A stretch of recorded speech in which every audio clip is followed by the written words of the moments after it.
Shalom yang leaders. Oke, kembali lagi bersama aku Sedi di challenge dan sekarang adalah challenge yang kedua. Sebelum kita mengerjakan challenge yang kedua, pastikan kalian menyelesaikan challenge yang pertama, yaitu membuat poster tentang pencegahan COVID-19.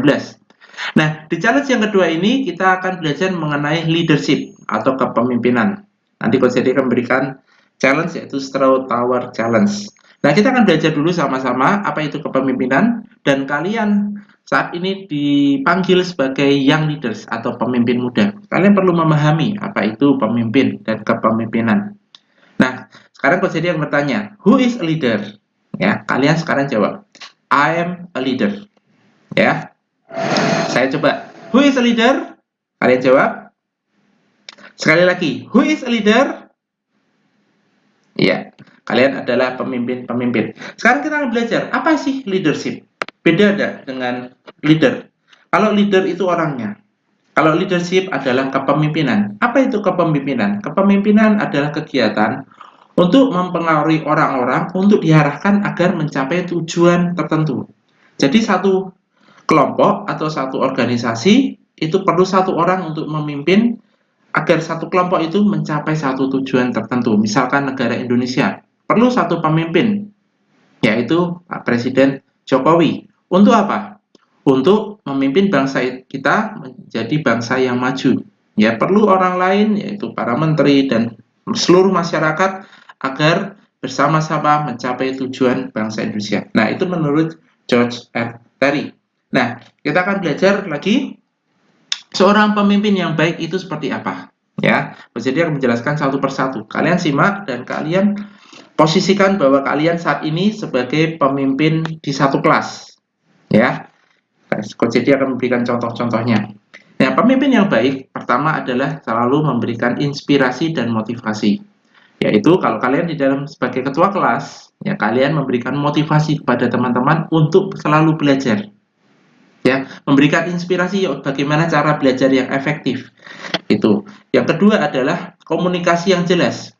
Kalau kalian menginstruksi ya sebagai ketua kelas, menginstruksi kelas, kalian memberikan komunikasi yang jelas. Misalkan hari ini yang bertugas untuk menghapus papan tulis adalah siapa? A, ya. Nah, kalian berikan instruksi yang jelas. Ada komunikasi antara yang dipimpin dengan yang memimpin, ya. Kemudian strategi dalam menyelesaikan masalah ya yang dihadapi untuk mencapai tujuan selalu harus ada strategi. Misalkan gurunya belum datang, kalian sebagai pemimpin ya punya strategi. Misalkan, oke, hari ini strateginya adalah orang A untuk mencari gurunya. Besok kalau atau selanjutnya kalau ada guru yang terlambat lagi, orang B datang. Ya, itu strategi. Misalkan kalau kalian pengen berlibur, ya strategi bagaimana kita mengumpulkan uang ya dalam satu kelas supaya kita bisa berlibur sama-sama. Ada strategi menabung atau yang lainnya. Yang ketiga, memiliki integritas atau jujur. Ya, bersikap jujur. Dengan yang lain itu penting. Ketika pemimpin itu jujur, nanti anak buahnya juga akan jujur. Ini modal yang penting, ya. Apalagi dalam hal keuangan. Kalau kalian punya kas, ya seorang pemimpin harus bisa bertanggung jawab atas keuangan, ya. Jangan sampai kalian uang kas kalian manfaatkan untuk kepentingan pribadi untuk makan sendiri, ya. Itu tidak boleh. Kalian harus jujur, ya, dan terbuka dengan orang-orang yang dipimpin. Kemudian mengenal. Dalam satu kelas, kalian wajib mengenal teman-teman kalian. Seorang pemimpin, kamu tahu, misalkan devotion, siapa yang memimpin pujian? Kalian harus mengenal siapa yang suaranya bagus atau bisa menyembah Tuhan. Yang bisa bermain musik, siapa? Kalian harus mengenal, ya. Siapa yang kalian pimpin dan apa kekuatannya, ada kekuatan dan kelemahannya, apa yang kalian harus mengenal. Kemudian yang keenam adalah menjadi contoh buat yang lain. Kalian kalau menjadi pemimpin sering terlambat, itu tidak menjadi contoh. Nanti yang lain akan ikut-ikut terlambat. Ya, selalu menjadi contoh, memberikan contoh yang benar. Misalkan pemimpin ada kelas kalian kotor, pemimpin menjadi contoh membersihkan terlebih dahulu. Ya, kemudian mendukung, selalu mendukung, memberikan support. Ada teman-teman yang butuh dukungan, ayo dukung. Misalkan ada satu teman kalian yang keluarganya ada yang meninggal. Kalian sebagai pemimpin, kalian yuk mengorganisasi teman-teman kalian, kita memberikan support teman kita yang sedang sedih, ya. Misalkan didatangin, kemudian kalian membawa tanda kasih, ya. Itu sebagai support, mendukung siapapun yang sedang mengalami ya mungkin sedih atau kehilangan. Kemudian miliki tujuan dan keputusan. Ada tujuan dalam satu kelompok, selalu harus menentukan tujuan, ya. Tujuan itu apa? Kelas ini menjadi kelas yang terbaik, ya. Kalian harus menjaga kebersihannya, ada tujuannya. Nah, itu kalian organisasi. Dan buat keputusan, siapa yang membersihkan hari ini, siapa yang bertugas untuk menjaga kelas ini selalu indah. Nah, misalkan kalian mendekorasi, keputusan dekorasinya seperti apa, ya itu belajar. Kemudian kreatif, seorang pemimpin harus kreatif dalam menyelesaikan masalah, dalam membuat suatu apapun, berpikirlah kreatif. Kemudian harus ada pencapaian atau clear goal, mencapai tujuan yang ditetapkan. Jangan sampai kalian memiliki tujuan dan kalian tidak mencapai tujuan itu, ya.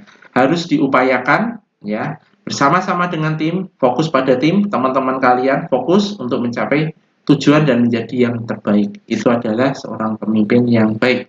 Oke. Nah, ada 3 tipe seorang pemimpin. Yang pertama itu otoriter, yang kedua itu bebas, dan yang ketiga musyawarah. Nah, kita akan pelajari sama-sama. Yang otoriter adalah pemimpin, ya. Kalau di sini ada autokratik, itu do X atau lakukan yang X, ya. Hanya menyuruh. Coach make all the decision. Kamu seorang pemimpin, kamu memberikan keputusan semua kamu tanpa melibatkan orang lain. Pokoknya hanya menyuruh. Itu adalah autokratik atau otoriter.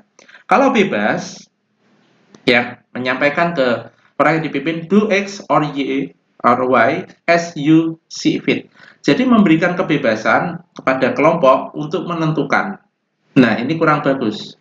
Karena apa? Seorang pemimpin harus menentukan, ya. Jadi ini seakan-akan memberikan kebebasan kepada yang dipimpin untuk berjalan, jadi dia hanya lihat saja.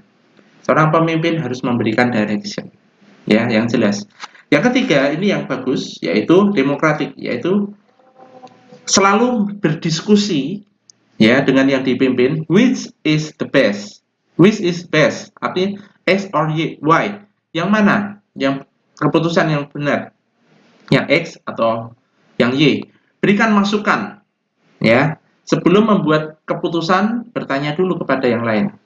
Nanti setelah itu, oke, kita mengetahui ada kekurangan, ada kelebihannya, ya, dan itu membuat keputusan. Jadi kalau bedanya yang otoriter tidak bertanya kepada timnya, langsung memutuskan. Nah, ini tipe kepemimpinan. Oke, selanjutnya. Nah, ini kita akan melihat ada 7 gedung tertinggi di dunia. Untuk membuat gedung atau membuat tower itu ada keputusan-keputusan yang harus tepat, ya, ya. Ketika engkau menjadi pemimpin, kita harus punya tujuan. Targetnya tingginya sekian. Misalkan kalau yang Burj Khalifa itu tujuannya adalah mencapai tinggi 828 meter. Bagaimana ini menjadi tower tertinggi? Ada targetnya, ya. Kemudian menentukan, yang kedua adalah menentukan perencanaan. Sekarang bagaimana kita merencanakan untuk mencapai tower ini, ya. Yang selanjutnya adalah perhitungan, harus ada perhitungan biaya yang dibutuhkan. Ini kemudian secara matematika ini lokasinya di mana. Kemudian bagaimana ini bisa tinggi kekuatannya, bahannya yang dipakai apa. Ini harus ada perhitungannya, ya. Kemudian pelaksanaan, bagaimana memanage orang-orang untuk mencapai tujuan ini, untuk tower ini berdiri dan nanti tidak roboh. Misalkan terjadi gempa, misalkan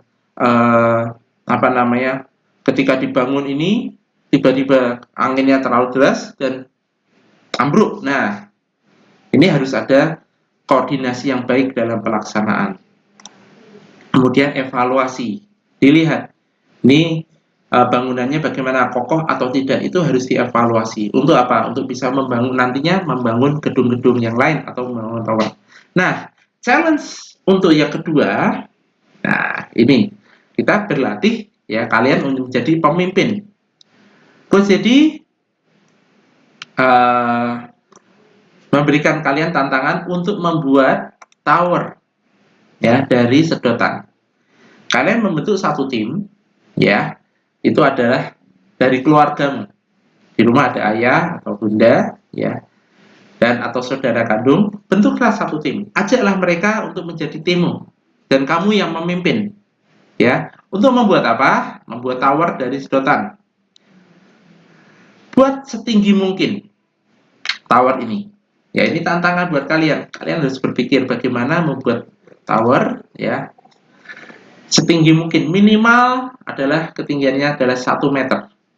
Selanjutnya bahannya kalian boleh membuat bahan sedotan bebas, bahannya apapun ya. Kemudian tanpa atau dilarang menggunakan alat ya seperti lem, jarum, isolasi dan lain-lain. Jangan menggunakan alat-alat.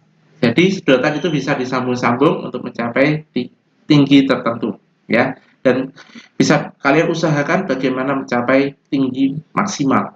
Ya, kalian coba pikirkan.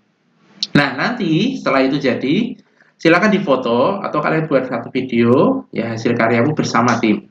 Ya, foto bersama dengan papa, mama, ya atau kakak atau adik. Itu tim kalian dengan tower yang kalian sudah buat. Buatlah setinggi mungkin. Yang paling tinggi luar biasa ya. Nanti pasti diberikan nilai yang lebih ya.